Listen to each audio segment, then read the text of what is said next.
So this is Office 365, and something that is new to Andy Frame. We transitioned from an email server months ago, and as part of that transition, we were able to uh, get into Office 365, which provides everyone a subscription. And this subscription not only gives you email, but it also gives you access to all the apps online and some other things that we'd like to use as far as Office 365. So the way to get started with it is to log in at www.office.com. And when it does that, it will go ahead and just bring you to a login screen. I'm going to go ahead and log out so you can see that. And we'll jump right back into it. So it's a pretty easy process once it comes up. And just click sign in, and I'm already listed here, so I'm going to click sign in, or I could switch to a different one. This is a work account, so I'm just going to click that, and your password goes there. Your normal computer login password works. Now, for some people, this name is going to be different. So during the transition, we essentially had an extra name that most people are going to be using. And it's this. It's andyframeservices.onmicrosoft.com. So instead of this, it'd be dfeltman at andyframeservices.onmicrosoft.com. And that will get you into all the Office 365 apps. Now, if you would like to revert that back to the short name of just andyframe.com, that can happen. IT would have to help you do that, and they can, with a call, help you do that. You just would have to change some settings on your computer and on your devices so that it would work back that way. But what this does, it launches you into a web page that has, again, all these things accessible to you. You have all your apps right here at the top, and you also have this cube area up here opens all the apps that we have access to. Here you can see Word and Excel and PowerPoint and OneNote, as well as a bunch of other apps you probably are unfamiliar with, and we're not going to go through all those today. We're going to primarily focus on just two. One is OneDrive, and the other is Teams. And these two things kind of get us the farthest, the fastest, and gives us the tools that we really are wanting to use with each other. So this is a good launch page. It shows you the apps. It shows you recent documents that I've opened, as well as recent folders that I've used. So this is a good place to kind of come and get things started from here. The question will always be asked, which apps do I use online, and which apps do I use on my computer? So if your computer already has Word or Outlook, should I use those there? Well, the answer is if you have apps on your computer, you're probably going to use those a lot of the times.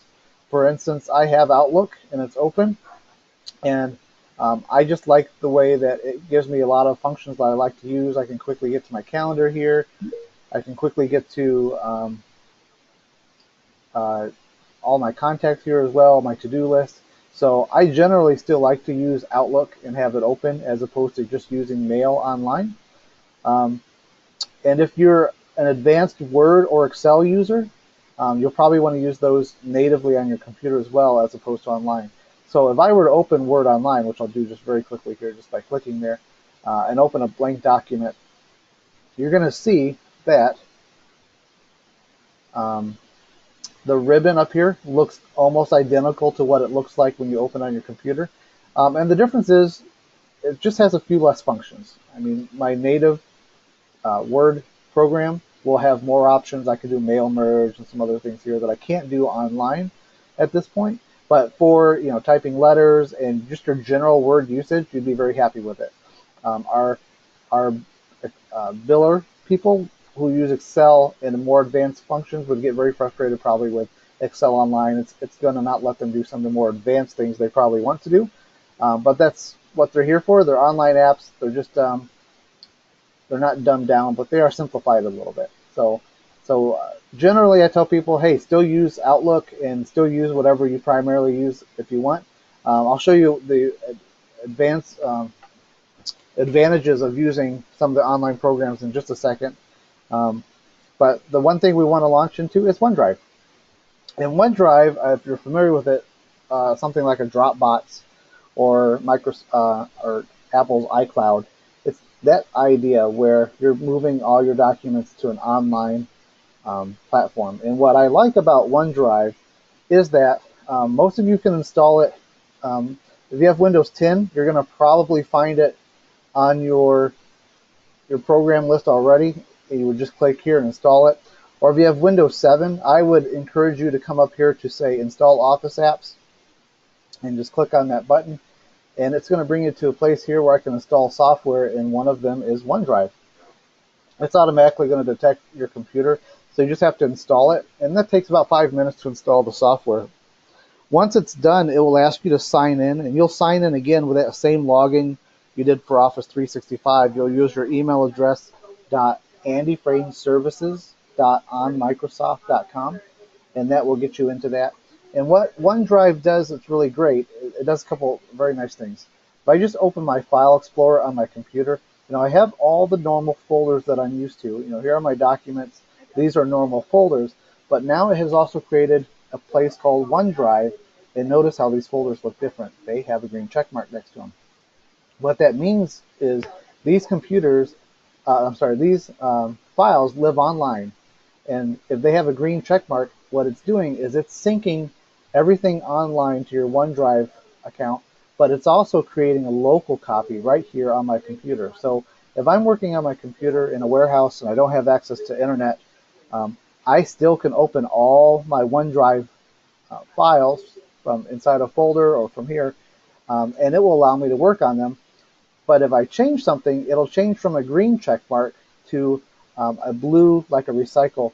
It's wanting to sync with online. And the next time my computer goes online, I will be able to, it'll automatically sync those two things up. So this is what it looks like on my computer. And if I go back to here and I click OneDrive in the cloud, you're going to see that these two things match up identically. Folder to folder, everything's the same. So I can access all my documents on my laptop or on my computer, but I can also, from any computer, log into 365 and access all my documents here. So if I am working by the pool, which we do, all the time in Illinois where it's nice and warm, and I drop my laptop into the swimming pool, the computer's gone, my documents are gone if I haven't backed them up anywhere. So by using OneDrive, it automatically backs up everything into the cloud.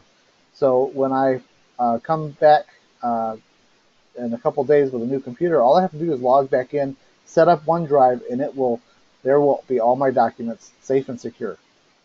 Now I can also, from the OneDrive, I can also share things in a pretty unique way. So I'm just going to open this folder here, and notice there's a schedule here. If I check it, it gives me a bunch of options here on this ribbon up here, and I can open it, download it, delete, move, all these other things. Kind of cool thing is I can share this document with other people.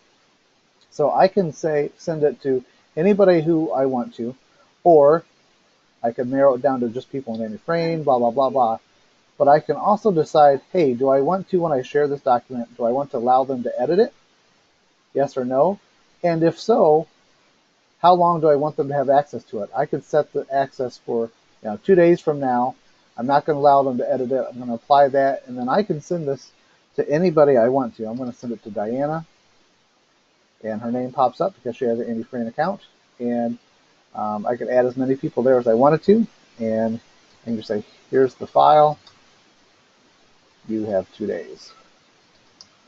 And I can send them that email with a link to that file. They can click on that link and open it, and they can, according to my settings, they can either edit it or not edit it, or they can view it, or they can view it for a certain amount of time.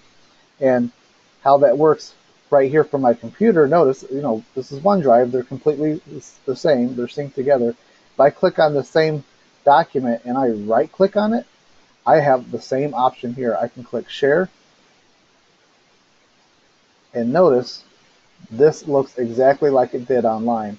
So I'm able to share this with people, allow editing. And how this comes in pretty handy is if, sometimes we email documents back and forth to each other, but if they get changed or revised, then that person has to email it to several people with a revision name on it, and then you keep going, keep going, keep going. Whereas then I'm sharing one document that everyone is working on. Think of it like a big network. and people are able to make the changes to one place, and we're not going to get confused in the documents that we're sharing.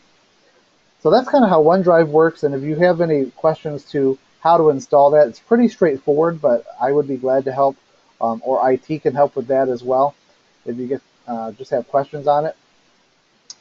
And I saw that Tommy showed up. Oh, it is Tommy. That's who it's there. All right. Great. So that's OneDrive, and that's one way that we're learning how to collaborate a little better together. Now, to go back to our home page, the other great thing that we want to use together are Teams. And this is really the center point in this wheel of all these apps. Everything starts from here, and this will be the app that we use maybe even more than Mail at some point. So I'm going to go ahead, and if I open Teams Online, it will open a tab, but I'm going to go ahead and open it. I've installed it on my computer. The first time you open Teams Online, it should give you a button up here that just says download the app, and that's the best way to do it. Just click on that, and then you're able to download it, install it, and then it'll open automatically on your computer every time you restart, and it's always running. So it's a great tool to use, because what it does is it allows us to have communication with each other in a way that's different than just email. So for example, if I go to the chat function, which shows that I have a new chat here, but I'm not going to open it right now, I can have one-on-one conversations. For example, I clicked on Jim Stevenson, who's a lawyer. You can see our conversation back and forth, pretty straightforward. Or if I click on Diana, you can see, hey, here's, apparently we were sharing some pictures earlier. So to do that, all I have to do is come up here and pick a name, start typing. Again, I'm just going to pick Diana, and we'll use her, and I've already got a conversation going with her. Down here, I can type a message. I can also, from here, add some little functions of bold, italicized, underline, doesn't matter. I can also attach a file here, or kind of more like a phone conversation, I can click an emoji and then give her a thumbs up. That's awesome. Also, some GIFs you can use, or little stickers, those are fine. You know, when I have a message there, then I can send it. And now I have sent her a message, which now it looks like it disappeared. That's really odd. There you go, just couldn't get down to it. There it is. So now we're talking back and forth, and even though this is Teams, it's a Microsoft shared environment, chats between two people are private. No one can see those other than the two people. Now, if I also want to communicate with her, I've got some options up here. I could, if she has Teams open and I have it open, I can do a quick audio call right through our computers, or I can actually initiate a video call and we can talk face to face. Several months ago, Microsoft bought Skype, and that's exactly what this is. They've integrated Skype into Teams so that you can have quick conversations with people. Or if I wanted to add someone to this conversation, I can do that as well. For example, here's a group. So I'm having a conversation with 5 people. As you scroll up and down, you can see the different people who have been talking back and forth and all the things that we've been talking about. And if I wanted to get all these people together and have a quick conversation, which we actually did with this group of people, had a conversation on the phone still about a half an hour ago, I could, in this case, just say, hey, I want to call all these people right here, and it would either audio call or video call all of them at one time. And then we could have that conversation straight through Teams, not have to dial a number, put in a PIN code, wait for the person to show up. It's just all right there directly happening through this app on the computer. Now, this is also available on your phone, so you can go to the App Store, the Google Play Store, whatever it might be, and you can download the app and have it there as well. So, and it works exactly the same on both. So chat's a great function. Here's something great too. I'm going to switch to Diana again. And one other thing I can do right from here is I can schedule a meeting with whoever I'm in a chat with, whether it's one person or many people. And so if I click on that, I can just say, we need to chat about things. Okay. And I can pick the date, and I'm going to pick today and the time, and I can type a message here. And notice I've adding her. It's a meeting with Diana. or I could invite other people to join this meeting as well. And then I can just say, great, schedule that meeting, and then we will both have a meeting that will pop up. And I don't know if you could hear that or not. My computer just registered that I have a new meeting coming up. So I'm going to skip Teams for a second, come down to meetings because we're talking about that. This pulls right from your Outlook calendar what's happening today. I've had meetings this morning, just got a phone call here, as well as now we're in the middle of Office 365 training. And you can see now, this is the new meeting that we just scheduled with Diana. And there she is. And from here, at 2:30, what we would do is we would just click the join button, and I'll do that now. And it just puts me into a call with Diana. And as soon as she comes into the meeting, we're online, we're talking to each other. We have the ability to start video or mute my microphone. I can share my screen with other people, kind of like we're doing in this meeting. Or when, as we're talking, I can click over here, and we can carry on a conversation on the side as well as while we're talking. So it gives you a great tool to communicate with people in a meeting environment that's not a GoToMeeting. It's not a phone call in. And it's, again, it's super quick and easy. So I'm just going to hang up from this call. And that's as hard as it is to get a meeting started. So meetings are super simple, a great way to, and I can schedule them right from here with anybody if I wanted to, or you can launch a meeting from a chat with someone. So the other great tool that we have here are Teams. And in Teams, these are teams that only you can see that you're a part of.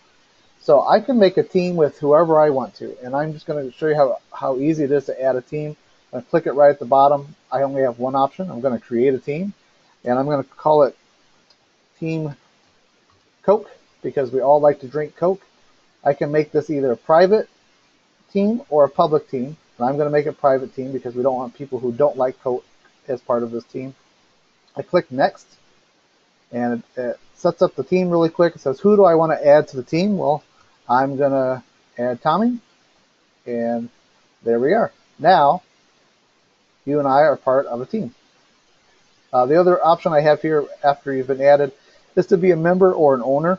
And the only real difference is, as an owner, you can set up a few of the settings in the team, as well as I believe only owners can add people. So that's the only difference there. So now you can see right here at the bottom of my teams, I have Team Coke. And Team Coke automatically sets up one channel called the General Channel. Notice the chat looks exactly the same as it does in the other chat areas. And what's great about this is, we can start this conversation, and anybody as part of this team can now be part of this conversation. Having more channels allows you to narrow the type of conversation you're having. So, for example, as part of a DHL team, we can have, of course, the general channel, but we also have global forwarding or express or the trainers.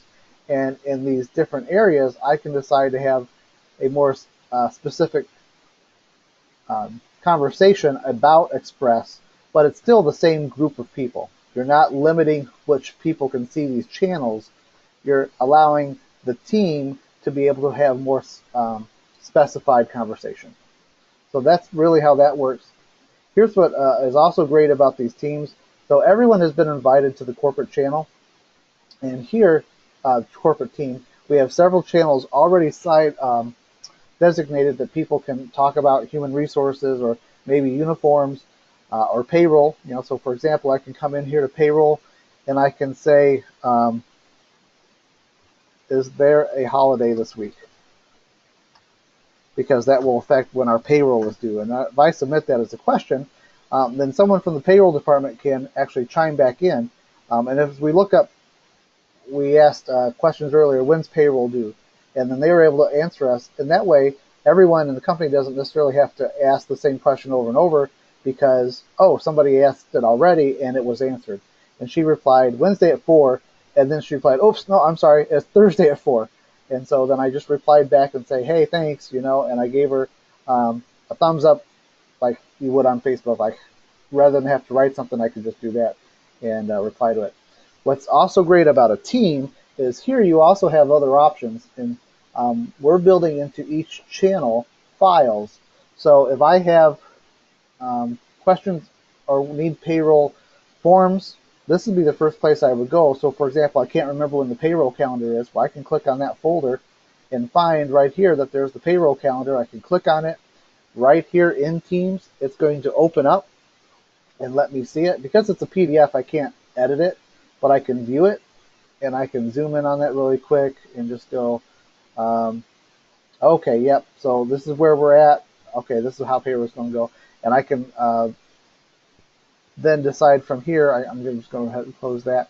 I think I can download it from here. Yeah, I can download that file and keep it in a place where you might use it. Now, if I were taking, I'm going to go up back to payroll and find a document that is not a PDF, and that's not it. Sorry. Just looking for a Word document. There we go. Here's where the other power of this is going. Now, because this is a shared folder and it's a document that I can edit, I'm going to go ahead and just click on it. Again, Teams gives me a viewer form of it. I can't change it. I can see it. However, now I have options to edit it, and I'm going to go ahead and click on that. I have 3 options. I can edit it right here in Teams. Teams will give you very limited options, but you can, if you don't want to open it in Word, take the time just to change the spelling of something. That's a quick way to do it.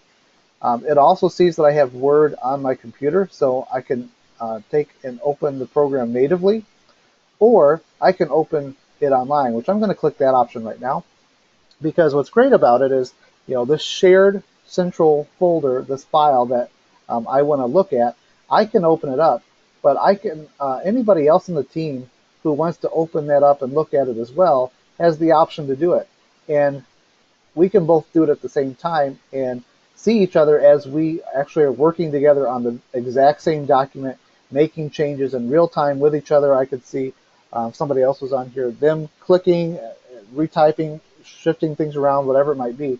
So it gives you a place, if you use the online version of Word, where you can share and do that at the same time. So for example, we had an Excel document last week that 4 of us were working on at the same time. It was a huge document that had 1,000 lines in it, so we divided it into quarters. So each of us were taking 1 through 250 and so forth, and we could see each other all working at the same time, and our names appeared up here that we were all editing the document at the same time. And it wasn't, and then when we were all done and we all finished about the same time, we were able just to close the document because it's constantly saving it. There's nowhere to save it here. See, there is no save button. There's no save as if I wanted to change the name, but there's no save button, because in the online version, like Google Documents, it always keeps updating. So when we were done, we all just closed the document, and we didn't have to merge lines from one document into another one. It was just done. The whole document was finished because we all were able to work through it and on the same time. So I'm going to go ahead and close that and go back to Teams and just close that document. So this is the new place that we want people to be able to go instead of Equation to find some of these forms. And we're still in the process at the headquarters here just to fill all these things up with files that people can use. Payroll's doing a good job and have a lot out there already. So that's generally how we are using Teams. And so I encourage you to download the app and install it on your computer and also on your phone. And that way you have access to it at any time, at any place. And this is really kind of the starting place for all of our conversations. Now, one thing I'll show you here is notice that this is bolded now. It means somebody else has replied there. And look, payroll's bolded. So we're going to go back to payroll, and we're going to find that somebody typed there. Is this a holiday week? Yes, it is. Okay, well, I'm just going to give her a thumbs up for stating the obvious. So, yeah, that's how you are kind of notified of what's going on. If I click on it, it goes away. As part of Team Coke, I'm going to attach the notes that we were talking about today. In fact, I'll do the conversation, and I'll just show you how that looks. Of course, we're setting up files. We'll be back in a few minutes. Okay, there we go. And notice from here, I can upload from my computer or from my OneDrive, and I'm going to do that because all my documents are in the OneDrive. And I am going to go to Office 365, and just say training, and I'm going to upload a copy of that, and you'll see that upload, and then I'm just going to hit send. As soon as it's done uploading, it will send and be part of the conversation. There we go, and it's done. So you have all the notes of the things we talked through today, and if you have any other questions, you can email me or call me, however it works best for you. And I don't think you can still talk back to me at this point, right? All right, well, I have taken a lot of time. Thank you for checking this out. Feel free to let me know if you have any questions, and or we're going to probably put this online shortly so other people can be a part of it and see it as well. Well, thanks again. Hope you have a great day.